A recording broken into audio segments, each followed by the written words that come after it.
Hello प्यारे बच्चों, कैसे हैं आप सभी लोग।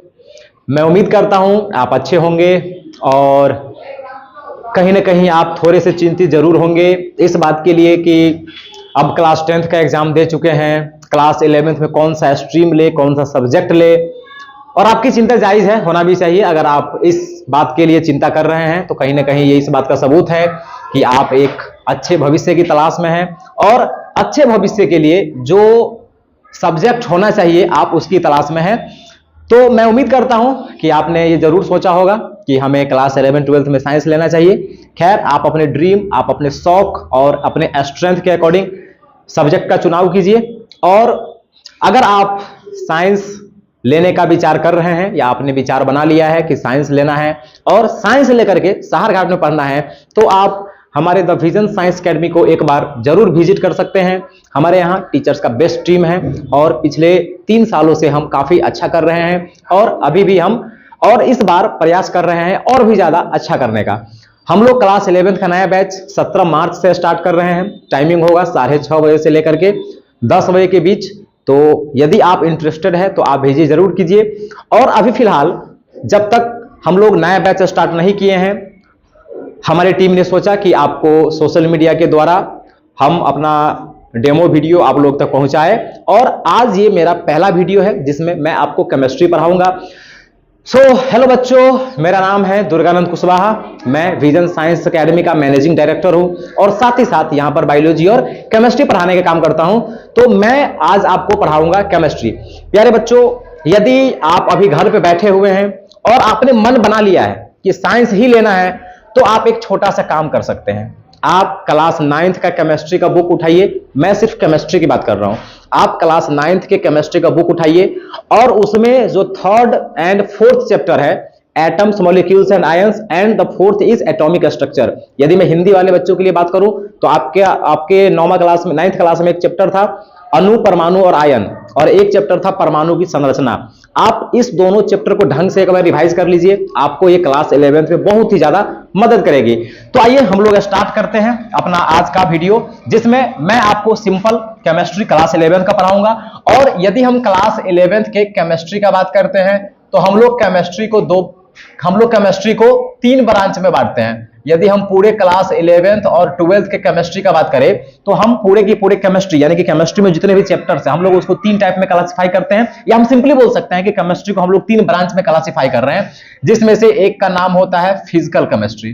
ठीक है, जरूर आपने नाम सुना होगा कभी, और नहीं सुना है तो आप सुन लीजिए। फिजिकल केमिस्ट्री एक होता है इनऑर्गेनिक केमिस्ट्री और एक होता है organic chemistry.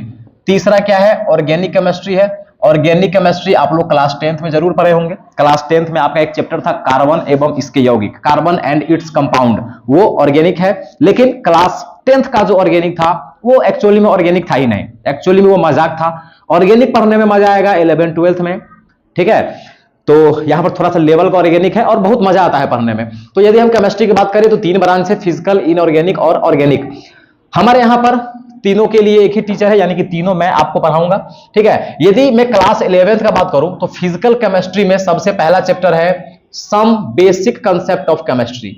Some basic concepts of chemistry, यानी कि केमिस्ट्री के कुछ बेसिक कांसेप्ट। यदि आप इस चैप्टर के नाम को गौर से देखेंगे तो आपको समझ में आएगा कि चैप्टर का नाम ही है सम बेसिक कांसेप्ट, यानी कि कुछ छोटा छोटा सा कांसेप्ट केमिस्ट्री का। यानी कि जैसे मान लीजिए कि आपको इंग्लिश पढ़ना है, यदि आप इंग्लिश पढ़ना चाह रहे हैं, इंग्लिश बोलना चाह रहे हैं, इंग्लिश लिखना चाह रहे हैं, तो आपको एटलीस्ट ABCD जरूर आना चाहिए। अगर मान लीजिए कि आपको ABCD नहीं आएगा तो आप इंग्लिश की दुनिया में बहुत ज्यादा नहीं सीख पाएंगे। ठीक है, उसी तरीके से प्यारे बच्चों, यदि आप केमिस्ट्री को सीखना चाहते हैं, यदि आप चाहते हैं कि क्लास 11th और 12th की केमिस्ट्री को एकदम भरपूर मजा के साथ पढ़ा जाए, तो आपको केमिस्ट्री में कुछ छोटी छोटी चीजें आनी चाहिए। ठीक है, और उन छोटी छोटी चीजों को हम लोग पढ़ने वाले हैं इस चैप्टर में, यानी कि some basic concept of chemistry में। तो इस चैप्टर में मेनली हम उन छोटे छोटे कांसेप्ट के बारे में पढ़ेंगे जिसका यूज पूरी की पूरी केमिस्ट्री में होगा। यानी कि हम सिंपल भाषा में यदि आपको कहे तो मैं ये कहना चाह रहा हूं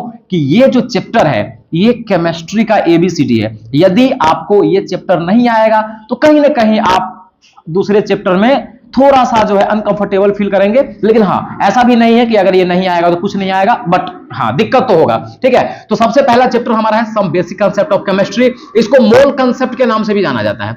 मतलब बहुत सारे लोग डायरेक्ट कह देंगे कि हम मोल कंसेप्ट पढ़ा रहे हैं, हालांकि मोल कंसेप्ट इस चैप्टर का एक छोटा सा टॉपिक है। छोटा सा टॉपिक हम नहीं बोल सकते हैं, लेकिन एक टॉपिक है इसका। ठीक है, तो ये चैप्टर मोल कंसेप्ट के नाम से भी फेमस है, लेकिन इसका अगर हम एनसीईआरटी के हिसाब से बात करें तो इसका नाम है some basic concept of chemistry. अगर हम बात करें केमिस्ट्री के बारे में कि भाई साहब ये केमिस्ट्री क्या है, तो आप लोग जानते होंगे, क्लास 8, 9, 7 से पढ़ते आ रहे होंगे। अगर मैं बहुत ही सिंपल भाषा में बात करूं, बहुत ही शॉर्ट लैंग्वेज में बात करूं, अगर मैं सिंगल सेंटेंस में बात करूं, तो chemistry means study of matter. The simplest definition, study of matter is known as chemistry. Simple. हम मैटर के बारे में पढ़ते हैं, तो मैटर के बारे में पढ़ना केमिस्ट्री कहलाता है। That's it. मतलब सबसे आसान और सबसे सरल भाषा में मैंने आपको बता दिया कि मैटर के बारे में पढ़ना केमिस्ट्री कहलाता है। But now we have a question, sir what is matter?